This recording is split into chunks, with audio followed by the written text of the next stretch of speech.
नमस्कार, मैं सुनीता कथा मंथन में आप सबका स्वागत करती हूँ। कथा मंथन में आज सुनिए शरत चंद्र चट्टोपाध्याय जी की कहानी मुकदमे का परिणाम। वृद्ध वृंदावन सामंत की मृत्यु के बाद उसके दोनों बेटे शिबू और शंभू ने रोजाना लड़ते झगड़ते 6 महीने तक एक ही आंगन और एक ही घर में काट दिए और न्यारे हो गए। गांव के जमींदार चौधरी महाशय ने स्वयं ही आकर उसकी खेती बाड़ी, जमीन जायदाद, तालाब, बगीचा सब का बंटवारा कर दिया। छोटा भाई सामने वाले तालाब के किनारे के 2 कोठे बनाकर छोटी बहू और बाल बच्चों को लेकर वहां रहने लगा। सबका बंटवारा हो गया। केवल एक छोटे से बांस के झाड़ का बंटवारा न हो सका क्योंकि शिबू ने आपत्ति की। चौधरी महाशय, बांस का झाड़ू तो मुझे अकेले को चाहिए। घर की सब चीज़ें पुरानी हो गई हैं। छप्पर को बदलवाने और खूंटा-खूंटी गाड़ने के लिए बांस की मुझे रोजाना ही जरूरत है। गांव में किससे मांगने जाऊंगा बताइए। शंभू प्रतिवाद के लिए उठकर बड़े भाई के मुंह की ओर हाथ हिलाते हुए बोला, आहा, इन्हीं के घर खूंटा-खूंटी के लिए बांस चाहिए और हमारे घर का काम क्या केले का पेड़ काट कर लगा देने से हो जाएगा? यह नहीं होगा, यह नहीं होगा चौधरी महाशय। बांस का झाड़ तो मुझे ना मिलने से काम नहीं चलेगा, कह देता हूँ। मीमांसा यहीं तक होकर रह गई। इसलिए यह संपत्ति रही दोनों भागीदारों की। उसका फल यह हुआ कि यदि शंभू उसकी एक टहनी पर हाथ डालने जाता तो शिबू गंडासा लेकर दौड़ा आता और शिबू की पत्नी के बांस के झाड़ के नीचे पांव रखते ही शंभू लाठी लेकर मारने दौड़ता। उस दिन सवेरे बांस के इस झाड़ू के कारण ही दोनों परिवारों में झगड़ा हो गया। षष्ठी देवी की पूजा या ऐसे ही किसी देव कार्य के लिए बड़ी बहू गंगामणि को बांस के कुछ पत्तों की जरूरत हुई। गवई गांव में यह वस्तु कुछ दुर्लभ नहीं थी, लेकिन अपना होते हुए दूसरों के आगे हाथ फैलाने से उसे शर्म लगती थी। विशेष रूप से उसे विश्वास था कि देवर उस समय खलिहान पर चला गया होगा। अकेली छोटी बहू क्या कर सकेगी। लेकिन किसी कारण से शंभू को उस दिन खलिहान पर जाने में देर हो गई थी। बासी भात खाकर वह हाथ धोने लगा था कि तभी छोटी बहू ने तालाब के घाट से गिरते पड़ते भागते हुए पति को आकर समाचार दिया।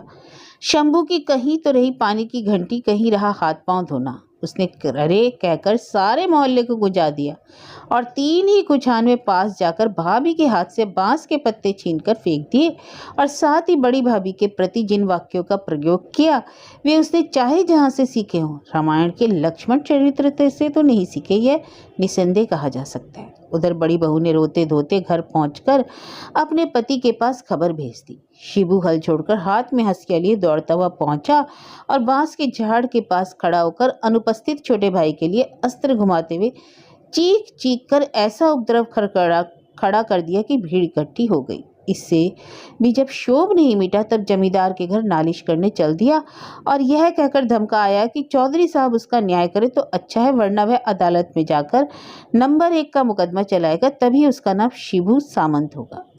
उस और शंभू बांस के पत्ते छीनने का कर्तव्य पूरा करके खुश होकर हल बैल ले खेत पर चला गया। स्त्री की मनाही नहीं सुनी।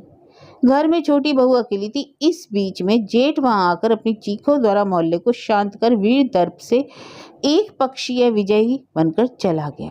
छोटे भाई के बहू होने के कारण ही यह सब कुछ कानों से सुनकर भी किसी बात का उत्तर नहीं दे सकी। उससे उसकी मानसिक वेदना और पति के विरुद्ध रोष की सीमा नहीं रही। वह रसोई घर की ओर गई भी नहीं। उदास मुंह बरामदे में पांव फैलाए बैठी रही। शिबू के घर में भी हालत थी। बड़ी बहू प्रतिभा करके पति के लौटने की राह देखती हुई बैठी थी। या तो इसका फैसला कराओ, वरना मुंह में पानी डाले बिना मायके चली जाएगी।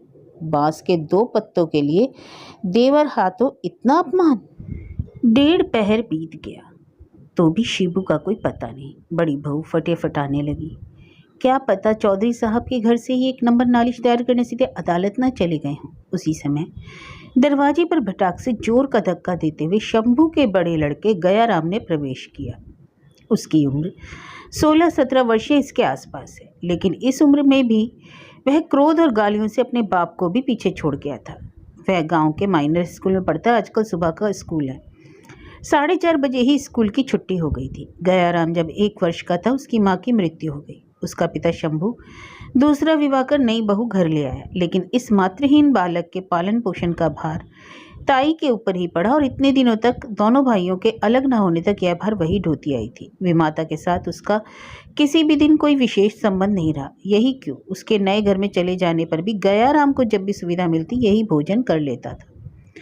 आज स्कूल से लौटकर घर में घुसते ही विमाता के चेहरे और भोजन आदि के प्रबंध को देखकर प्रज्वलित हुताश के समान जलता हुआ उस घर से चला आया। ताई का मुंह देखते ही उस अग्नि में पानी के स्थान किरासन तेल पड़ गया। उसने बिना भूमिका बांधे ही कहा, भात दे ताई। ताई ने बात नहीं की, जैसी बैठी थी वैसी ही बैठी रही।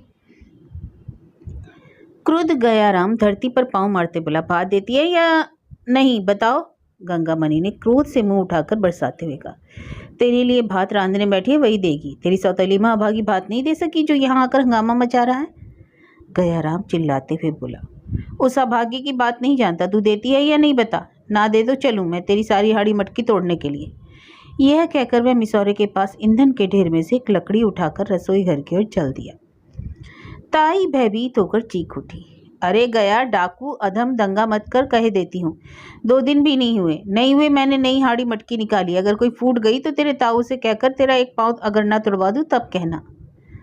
गयाराम ने साकल से जाकर हाथ लगाया। अचानक एक नई बात याद आते ही वह कुछ शांत होकर बोला, अच्छा भात नहीं देती तो मत दो, मैं नहीं मांगता। नदी के किनारे व वृक्ष के नीचे ब्राह्मणों की सभी लड़कियां टोकरा भर भर कर चिड़वा मुड़की ले जाकर पूजा कर रही हैं। जो मांगता है उसी को दे देती हैं। देख आया हूँ, मैं जा रहा हूँ उन्हीं के पास। गंगामणि को एकदम याद आ गया, आज अरण्य षष्ठी है। पल भर में ही उसका कठोर मन कोमलता की ओर झुक गया। फिर भी चेहरे पर कठोरता बनाए रखकर बोली, तो जा न, देखो कैसे खाता है, देख लेना। कहकर गयाराम एक फटा अंगोछा खींचकर कमर तक लपेटते हुए जाने लगा तो गंगामणि उत्तेजित होकर बोली, आज षष्ठी के दिन अगर दूसरे के घर खाया तो तेरी क्या दुर्गति होती है, उसे देखना भागे। गयाराम ने उत्तर नहीं दिया। रसोई घर में घुसकर एक खींच तेल लेकर सिर पर मलते मलते बाहर निकलते देख ताई आंगन में आकर डराती हुई कहने लगी, डकैत है, देवी देवता के साथ गंवारपन, डुबकी लगाकर ना लौटा तो अच्छा नहीं होगा, कह देती हूँ। आज मैं वैसे भी गुस्से में हूँ। लेकिन गयाराम डरने वाला लड़का नहीं है। दांत निकालकर ताई को अंगूठा दिखाता हुआ भाग गया। गंगामणि उसके पीछे पीछे सड़क तक आई और चिल्लाने लगी, आज षष्ठी के दिन किसके लड़के भात खाते हैं जो तू ही भात खाना चाहता है? पटाली गुड़ के संदेश से, दूध दही से फलाहार नहीं कर सकता? ये जो तू घर जाएगा दूसरे घर मांग कर खाने के लिए, केवल क्या घर तू ऐसा नवाब जन्मा है रे? कुछ तो रुक गया। गया ने कहा, तो तूने दिया क्यों नहीं जलमुही? क्यों कहा है कि कुछ नहीं है? गाल पर हाथ रखकर चकित हुई गंगामणि बोली, सुनो, लड़के की बातें, मैंने कब कहा तुमसे कि कुछ नहीं है? ना कहीं स्नान ना कुछ। डाकू की तरह बस कह देना दे भात।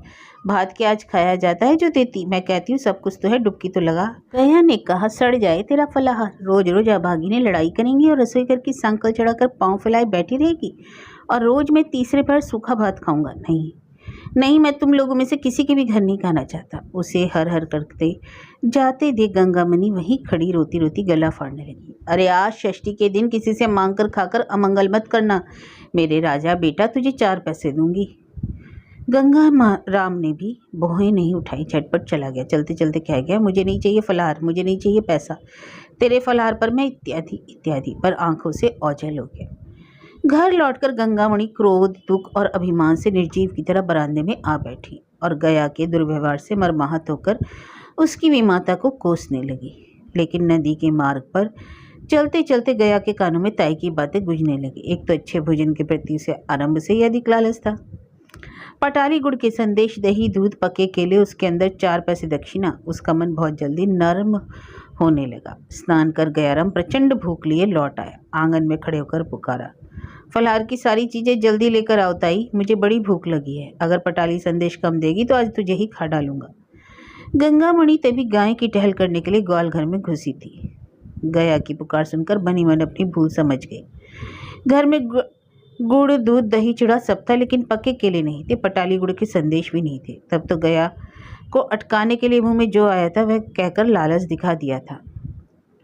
उसमें वहीं से उत्तर देते हुए कहा, तू झटपट भीगे कपड़े बदल ले बेटा, मैं तालाब से हाथ धोकर आती हूँ, जल्दी आ। कहकर हुक्म चलाता हुआ गया कपड़े बदल स्वयं ही एक आसन बिछाकर घंटी में पानी भरकर तैयार होकर बैठ गया।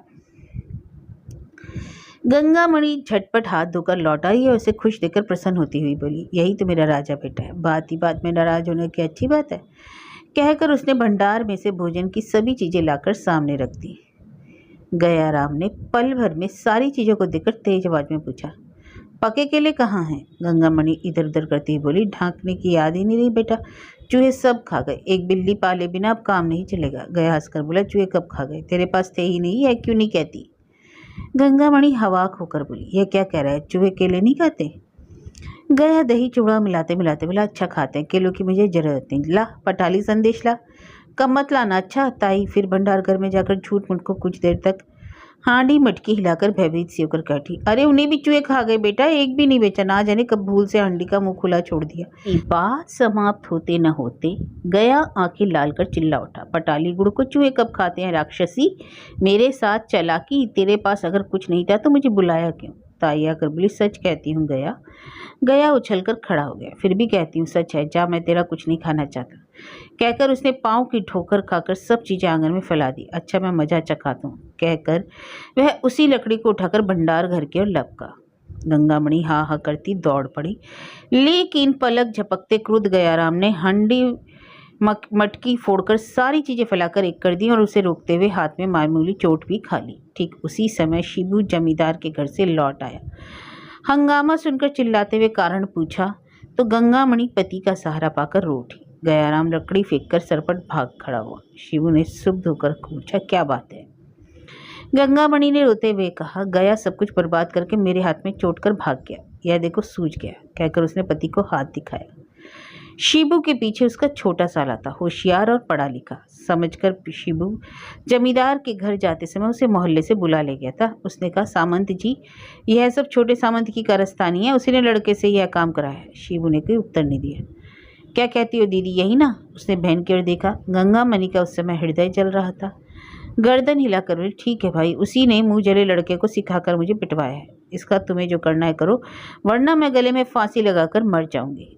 अब तक शिबू ना नहाया था ना कुछ खाया। जमींदार के पास भी ठीक से विचार नहीं हुआ। फिर घर में पांव रखते रखते यह कांड देखा तो उसे भले बुरे का ज्ञान नहीं रहा। वह एक भीषण सौगंध खाकर बोला, अब मैं जा रहा हूँ थाने के दरोगा के पास। इसका फल ना चखाया तो मैं भी बिंदु सामंत का बेटा नहीं। उसका साला पढ़ा लिखा आदमी है।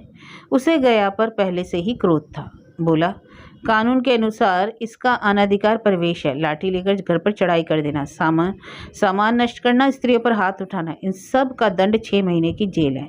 सामंत जी, तुम कमर कसकर खड़े हो जाओ, देखो मैं किस तरह बाप बेटे दोनों को एक साथ जेल भिजवाता हूँ। शिबू ने फिर दुविधा नहीं की, साले का हाथ पकड़कर थाने में दरोगा से मिलने चल दिया। गंगामणि की अन्य सबकी अपेक्षा अधिक क्रोध आया देवर और छोटी बहू के पर। वह इसी बात को लेकर एक हलचल खड़ी करने के इरादे से किवाड़ की सांकल लगाकर उसी ईंधन की लकड़ी हाथ में लिए देवर शंभू के आंगन में खड़ी हुई और ऊंचे स्वर में बोली, क्यों जी छोटे देवर, लड़के से मुझे पिटवाओगे? अब बाप बेटे एक साथ हवालात में जाओ। शंभू अपनी दूसरी पत्नी के बेटे के साथ फलाहार करके उठाई था। भाभी की मूर्ति और उसके हाथ में जलाने की लकड़ी देखकर हैरान होकर बोला, क्या हुआ? मैं तो कुछ भी नहीं जानता। गंगामणि ने मुंह बिगाड़ते हुए उत्तर दिया, अधिक बनने की जरूरत नहीं। दरोगा आ गया, उससे कहना कि कुछ नहीं जानते। बात सच्ची है, स्वयं बड़ी बहू भी जानती है, लेकिन इस समय उदारता का समय नहीं था। उसने शंभू के मुंह पर ही सारे दोष रखकर झूठ सच लगाते हुए गयाराम की करतूत सुना दी। इस लड़के को जो लोग जानते हैं उन्हें इन घटना पर अविश्वास करना कठिन था। अल्पभाषी छोटी बहू ने अब मुंह खोला, पति से बोली, क्यों, जो मैंने कहा था वही हुआ ना? कितनी बार कहा, इस डाकू लड़के को घर में मत घुसने दो, वरना तुम्हारे छोटे बेटे को मार मार कर किसी दिन खून कर डालेगा। यह बात ध्यान में नहीं आती? अब तो पक्की हो गई ना। शंभू ने चिरौरी करके गंगामणि से कहा, तुम्हें मेरी कसम बड़ी भाभी, दादा क्या सचमुच थाने गए हैं? उसके करुण कंठ स्वर से बहुत कुछ गर्म होकर बड़ी बहू ने जोर देकर कहा, तुम्हारी कसम देवर गए हैं, साथ में मेरा पांचू भी गया है।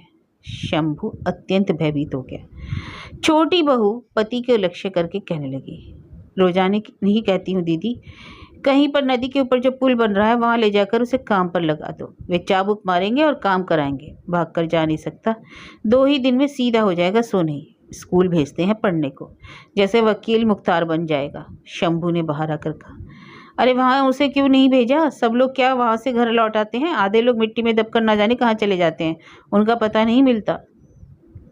छोटी बहू बोली, तब बाप बेटा मिलकर जेल काटो। बड़ी बहू चुप रही। शंभू उसका हाथ पकड़कर बोला, मैं कल ही छोकरे को ले जाकर पांचाला के पुल के काम पे लगा दूंगा। भाभी, दादा को शांत करो, ऐसा फिर कभी नहीं होगा। उसकी पत्नी ने कहा, झगड़ा टंटा तो केवल इसी धिंगड़े के कारण होता है। तुमने भी कई बार कहा दीदी, इसे घर के दरवाजे में मत घुसने दो। दो सिर मत चढ़ाओ। मैं कुछ कहती नहीं इससे, वरना उस महीने तुम्हारे अमृतवान के केले की घेर को रात में कौन काट कर ले गया था? यही डाकू तो था। जैसे कुत्ता हो वैसा डंडा ना पाकर क्या काम चलता है? पुल के काम पे भेज दो, मोहल्ला शांत हो जाएगा। शंभू ने माँ की सौगंध खाई कि कल जैसे भी ये छोकरे को गांव से निकाल कर ही वह पानी पिएगा। गंगामणि ने इस संबंध में कुछ नहीं कहा। हाथ की लकड़ी फेंककर चुपचाप घर लौट आई। पति अभी तक भूखे हैं। दोपहर के उदास मुख से रसोई घर में दोबारा बैठकर उन्हीं के भोजन की तैयारी कर रही थी। गयाराम ने ताक झाँक कर दबे पांव घर में प्रवेश किया।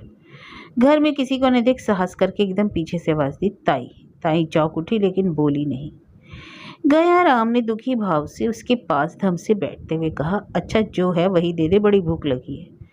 खाने की बात से गंगामणि का शांत क्रोध पल भर में ददक उठा। उसकी ओर देखे बिना क्रुद्ध होकर बोली, बेहया जलमुआ, मेरे पास फिर आकर कहता है भूख, दूर हो जाए यहाँ से। दूर तो हो जाऊं तेरे कहने से, गया ने कहा। ताई धमकाती हुई बोली, डाकू पाजी, मैं फिर दूंगी तुझे खाने को। गया बोले, तू नहीं देगी तो और कौन देगा? क्यों तूने चूहे का दोष लगाकर झूठी बात कही? क्यों अच्छी तरह नहीं बोली? बेटा इसी से खा ले आज, और कुछ नहीं है। तब तो मुझे क्रोध नहीं आता। देना खाने को जल्दी राक्षसी, मेरा पेट जल रहा है। ताई पल भर चुप रहकर मन ही मन कुछ चरमोती हुई बोली, पेट जल रहा है तो अपनी सौतेली माँ के पास जा। सौतेली माँ के नाम से गया की आंखें भपक उठी। बोली, उस अभागी का मैं फिर मुंह देखूंगा? घर में मछली पकड़ने का कांटा लेने गया था। बोली, दूर दूर, इस बार जेल के में भात जाकर खाना। मैं बोला, तेरा भात खाने के लिए मैं नहीं हूँ, मैं ताई के पास जा रहा हूँ। जलमुही शैतान है, इसी की वजह से पिताजी ने तेरे हाथ से बांस के पत्ते छीन लिए थे। यह कहकर उसने जोर से धरती पर पांव मार दिया। वे कहा, तू राक्षसी ने खुद ही पत्ते लेने जाकर क्यों अपमान कराया? मुझसे क्यों नहीं कहा? बांस की इस पूरी झाड़ी में अगर आग न लगा दूं तो मेरा नाम नहीं। देख लेना अभागी मुझसे क्या बोलेगी। जानता है तेरी ताई ने ही थाने में खबर भेजी है, दरोगा आकर बांध ले जाएगा, तुझे जेल भेज देगा। सुनिए अभागी की बात। गंगामणि ने कहा, तेरे ताऊ पाचू के साथ थाने ही तो गए हैं, तू मेरे ऊपर हाथ उठाता है? तेरी इतनी हिम्मत? पांचू मामा को गया फूटी आग नहीं देख सकता। जलकर बोला, गुस्से के समय तू मुझे रोकने क्यों गई थी? गंगामणि ने कहा, इसी से मुझे मारेगा? अब जा, हवालात में बंद रहना। गया अंगूठा दिखाते हुए बोला, तो तू मुझे हवालात में भेजेगी? भेजना एक बार, फिर देख मजा। तो खुद ही रो रो कर मर जाएगी, मेरा क्या बिगड़ेगा? गंगामणि, मेरी बला जाती है रोने को, जा मेरे सामने से चला जा, दुश्मन कहीं का। गया चिल्ला कर बोला, पहले खाने को तो दे, तभी तो जाऊंगा। बहुत सवेरे उठकर दो मुट्ठी लाई तो खाई है, बोल मुझे भूख नहीं लगती। गंगामणि कुछ कहने जा रही थी। इसी समय शिबू पाचू के साथ थाने से लौट आया। गया पर नजर पड़ते ही जल भुनकर चिल्लाने लगा, पाजी फिर घुस आया मेरे घर, भाग भाग कह देता हूँ। पाचू पकड़ तो सुअर को। बिजली की तरह गयाराम दरवाजे से निकल गया और चिल्लाते हुए कहा, पाचू साले की एक टांग न तोड़ दूं तो मेरा नाम भी गयाराम नहीं। पल भर में यह घटना घट गई। गंगामणि को कुछ कहने का अवसर भी न पा सकी। शंभू शिबू ने पत्नी से कहा, तेरी शय पाकर ही वह ऐसा हो गया है। फिर कभी इस डाकू को घर में घिसने दिया तो तुझे बड़ी भारी सौगंध। पांचू बोला, दीदी तुम लोगों का क्या है, सर्वनाश तो मेरा होगा। रात बिरात छिपकर मेरी टांग पर लात मार देगा, ऐसा दिखाई देता है। शिबू ने कहा, कल सवेरे ही अगर पुलिस के सिपाही उसके हाथ में हथकड़ी ना पहनवा दे तो मेरा नाम। मणि जरवत बैठी रही। एक बात भी उसके मुंह से नहीं निकली। भयभीत पांचू कौड़ी उस रात घर नहीं गया, वहीं सो गया। दूसरे दिन लगभग 10 बजे 2 कोस की दूरी से दरोगा, जो उचित दक्षिणा आदि ग्रहण करके ने के बाद पालकी पर चढ़े हुए सिपाही और चौकीदारों के साथ मौके पर तहकीकात करने के लिए आ पहुंचे। अनधिकार प्रवेश, सामान की बर्बादी, जलाने की लकड़ी से स्त्री के शरीर पर चोट करना आदि बड़ी बड़ी धाराओं के अभियोग सारे गांव में हलचल मच गई। प्रधान अभियुक्त गयाराम, उसे हिकामत में पकड़कर हाजिर किया गया। सिपाही चौकीदार आदि को देखकर डर के मारे रोते हुए बोला, सब जलते हैं मुझसे, इसलिए मुझे हवालात में भेजना चाहते हैं। दरोगा वृद्ध था। अभियुक्त की आई और उसके रोने को देखकर दयाद्र होकर कहा, तुम्हें कोई प्यार नहीं करता गयाराम? गया ने कहा, मुझे केवल ताई प्यार करती है और कोई नहीं। दरोगा ने पूछा, फिर ताई को क्यों मारा था? गया बोला, नहीं मारा नहीं। फिर किवाड़ों की आड़ में खड़ी गंगामणि की ओर देखते हुए बोला, तुझे मैंने कब मारा था ताई? पाचू पास ही बैठा था। कटाक्ष करते हुए बोला, दीदी हजूर पूछ रहे हैं, सच्ची बात कहो, कल दोपहर को मकान में घुसकर लकड़ी से तुझे मारा नहीं? धर्म अवतार के सामने झूठ मत बोलना। गंगामणि ने अस्पष्ट स्वर में जो कहा, पाचू उसी को स्पष्ट करते हुए बोला, हाँ हजूर, मेरी दीदी कहती है मारा था। गया क्रोध से आग की तरह जलते हुए चीख उठा, देख पाचू, मैं तेरा पाँव ना तोड़ डालूं तो। क्रोध में उसकी बात पूरी ना हो सकी कि रो पड़ा। पाचू उत्तेजित होकर बोला, देखा हजूर, देखा, हजूर के सामने ही कहता है पाँव तोड़ दूंगा, पीछे यह खून भी कर सकता है, इसे बांधने का हुक्म दीजिए। दरोगा बस थोड़ा सा हंसा। गया आके पोछते पोछते बोला, मेरी माँ नहीं है इसी से, वरना इस बार भी उसकी बात पूरी ना हो सकी। जिस माँ की उसे याद तक नहीं, याद करने की जरूरत भी कभी नहीं पड़ी, आज विपत्ति के समय उसी को पुकारता हुआ झरझर आंसू बहाता रोने लगा। दूसरे मुलजिम के विरुद्ध कोई प्रमाण नहीं मिला। दरोगा जी अदालत में नालिश करने का हुक्म देकर रिपोर्ट लिखकर चले गए। पांचू ने मुकदमा लड़ने की जिम्मेदारी ले ली और चारों ओर यह कहते हुए घूमने लगा कि उसकी बहन पर गया ने जो भी अत्याचार किया था उसकी उसे कड़ी सजा मिलेगी। लेकिन गया बिल्कुल लापता हो गया। मुंह पड़ोस के लोग शिबू के इस आचरण की निंदा करने लगे। शिबू उनसे लड़ता झगड़ता फिरने लगा, लेकिन शिबू की पत्नी एकदम चुप थी।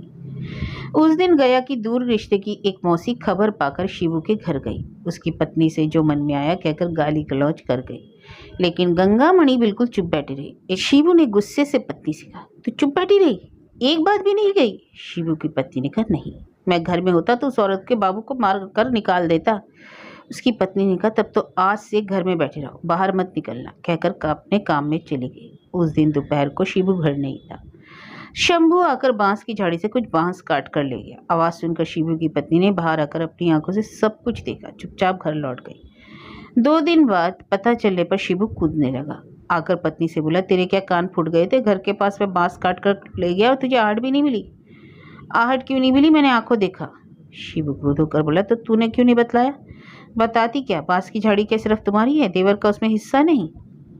शिबू ने आश्चर्य से उसे देखते हुए कहा, तेरा माथा खराब हो गया है क्या? उस दिन शाम के बाद अदालत से लौटकर पांचू शांत भाव से घर में बैठ गया। शिबू गाय के लिए कुट्टी काट रहा था। अंधेरे में उसके चेहरे और आंखों की मुस्कुराहट नहीं देख पाया। भयभीत होकर पूछा, क्या हुआ? पांचू गंभीरता पूर्वक तनिक हंसते हुए बोला, पांचू के रहने पर जो होता है वही हुआ, वारंट निकलवा कर तब आया हूँ। इस समय कहाँ है इसका पता लगाना ही होगा। शिबू को एक तरह की भयानक जिद चढ़ गई। उसने कहा, चाहे जितना खर्च हो, छोकरे को पकड़वाना है, उसे जेल भिजवा कर ही और आराम करूंगा। इसके बाद दोनों में तरह तरह के सलाह मशवरे होने लगे। रात के 11 बज गए, लेकिन अंदर से बुलावा नहीं आया। यह देखकर शिव ने हैरान होकर रसोई घर में जाकर देखा, अंधेरा छाया हुआ था। सोने के कमरे में जाकर देखा, पत्नी धरती पर चटाई बिछाए सो रही थी। क्रोध और आश्चर्य से पूछा, खाना बन गया तो मुझे बुलाया क्यों नहीं? गंगामणि धीरे से करवट लेकर बोली, किसने बनाया जो खाना बन गया? अब तक बनाया नहीं? नहीं, मेरा शरीर ठीक नहीं, आज ना बना सकूंगी। गंगामणि ने कहा। जोर की भूख से शिबू की आंतें चल रही थी, वह बर्दाश्त न कर सका। सोती हुई पत्नी की पीठ पर लात मारते हुए बोला, आजकल रोज ही बीमार रहने लगी, नहीं कर सकती तो निकल जा मेरे घर से। गंगामणि ने ना तो कुछ कहा और ना उठकर बैठी, जैसी सो रही थी वैसी ही पड़ी रही। उस रात साले बहनोई का भोजन न हो सका। सवेरे देखा गंगामणि घर में नहीं है। कुछ देर इधर उधर ढूंढ ढांड करने के बाद पाचू ने कहा, दीदी निश्चय ही हमारे घर चली गई है। पत्नी की इस प्रकार आकस्मिक परिवर्तन का कारण शिबू मनी मन समझ रहा था, इसलिए उसकी विरक्ति निरंतर बढ़ती जा रही थी। नालिश मुकदमे की ओर झुकाव कम होता जा रहा था। उसने बस यह कहा, चूल्हे में जाए, मुझे ढूंढने की जरूरत नहीं। शाम को समाचार मिला, गंगामणि बाप के घर नहीं गई। पांचू ने तसल्ली देते हुए कहा, तब तो जरूर ही हमारे बुआ के घर गई है। उसकी एक धनी बुआ 5-6 कोस दूर एक गांव में रहती थी। पूजा पर्व के उपलक्ष्य में कभी कभी गंगामणि को लिवा ले जाती थी। शिबू पत्नी को बेहद प्यार करता था, लेकिन दिखावे के लिए बोला, जहां खुशी हो जाने दो, मरने दो, लेकिन भीतर ही भीतर दुखी और उत्सुक हो उठा। क्रोध के कारण 5-6 दिन बीत गए। काम काज गाय बैलों के कारण गृहस्थी का काम एक तरह से रुक गया। एक दिन भी काटना कठिन हो गया। 7वें दिन वह स्वयं तो नहीं गया, लेकिन अपने पौरुष को बुलाकर बुआ के घर बैलगाड़ी भेज दी। दूसरे दिन सूनी गाड़ी लौट आई। समाचार मिला वहां कोई नहीं है। शिबू माथे पर हाथ रखकर बैठ गया। सारे दिन स्नान भोजन नहीं हुआ, मुर्दे की तरह तख्त पर पड़ा रहा। पांचू ने अत्यंत उत्तेजित अवस्था में घर पे कदम रखते हुए कहा, सामंत जी, पता मिल गया। शिबू ने जल्दी से उठकर बैठते हुए, कहाँ है, किसने खबर दी? गाड़ी ले चलो, अभी दोनों जने चलें। पांचू बोला, दीदी की बात नहीं, गया का पता मिल गया। शिबू फिर लेट गया, बोला कुछ नहीं। पांचू अनेक प्रकार समझाने लगा कि सुयोग्य को किसी तरह छोड़ना उचित नहीं। दीदी तो एक दिन आ जाएगी, लेकिन इस बेटे की हवा भी न मिलेगी।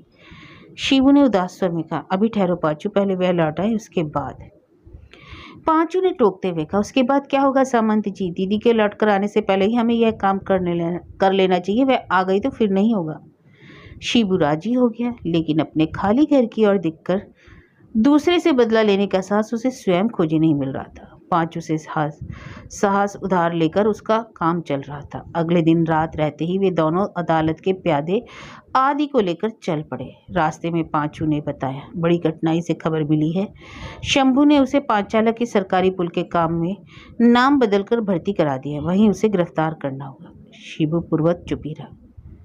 जब उन्होंने गांव में प्रवेश किया, दोपहर हो चुकी थी। गांव के एक और बहुत बड़ा मैदान था। वह आदमियों, लोहा, लक्कड़, कल कारखानों से भरा था। जगह जगह छोटे छोटे घर बने थे जिसमें मजदूर रहा करते थे। काफी पूछताछ के बाद एक आदमी ने कहा, जो लड़का साहब के बंगले में लिखा पढ़ी करता है वही ना? उसका घर यह रहा। कहकर एक छोटी सी झोंपड़ी दिखाई। वे लोग चुपचाप दबे पांव उसके पास जा खड़े हुए। अंदर गयाराम की आवाज सुनाई दी। प्रसन्नता से भरकर पांचों प्यादे और शिबू को लेकर विजय दर्प से झोंपड़ी के खुले दरवाजे को रोककर खड़ा हो गया। लेकिन दूसरे ही पल उसका आश्चर्य, क्षोभ और निराशा से सिहा पड़ गया। उसकी दीदी भात परोसकर एक हाथ से पंखा लिए हवा कर रही थी और गयाराम भोजन कर रहा था। शिव को देखते गंगामणि ने माथे पर आंचल खींचते हुए बस इतना ही कहा, तुम लोग जरा ठंडे होकर नदी में नहाओ, तब तक मैं एक हाड़ी भात और चढ़ाई देती हूँ।